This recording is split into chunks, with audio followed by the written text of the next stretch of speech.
ఇండియాలో ప్రతి సంవత్సరం లక్షల మంది గ్రాడ్యుయేట్స్ బయటికి వస్తున్నారు. Engineering graduates, degree graduates, MBA graduates, certificates, courses, degrees అన్నీ ఉన్నాయి. అయితే ఒక క్వశ్చన్, కంపెనీస్ ఎందుకు ఇంకా ఎంప్లాయీస్ దొరకడం లేదు అని అంటున్నాయి? ఇంకా షాకింగ్ ఏంటి తెలుసా? లక్షల మంది జాబ్ కోసం వెతుకుతున్నారు, లక్షల జాబ్స్ క్యాండిడేట్స్ కోసం వెతుకుతున్నాయి. మరి ప్రాబ్లం ఎక్కడ ఉంది? ఒక రిపోర్ట్ ప్రకారం చాలామంది గ్రాడ్యుయేట్స్ ఎంప్లాయబుల్గా లేరని కంపెనీస్ చెప్తున్నాయి. అంటే డిగ్రీ ఉంది కానీ ఇండస్ట్రీకి కావాల్సిన స్కిల్స్ లేవు. ఇక్కడే అసలు గ్యాప్ ఉంది.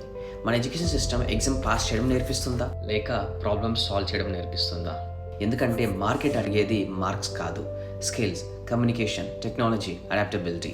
ఇప్పుడు క్వశ్చన్ అన్ఎంప్లాయ్మెంటా లేక అన్ఎంప్లాయబిలిటీయా? ఎందుకంటే జాబ్ లేకపోవడం ఒక ప్రాబ్లం, కానీ జాబ్కి రెడీగా లేకపోవడం ఇంకా పెద్ద ప్రాబ్లం. మరి మీ ఒపీనియన్ ఏంటి? మన దేశంలో జాబ్స్ తక్కువ లేక జాబ్ రెడీ క్యాండిడేట్స్ తక్కువ? కమెంట్ చేయండి.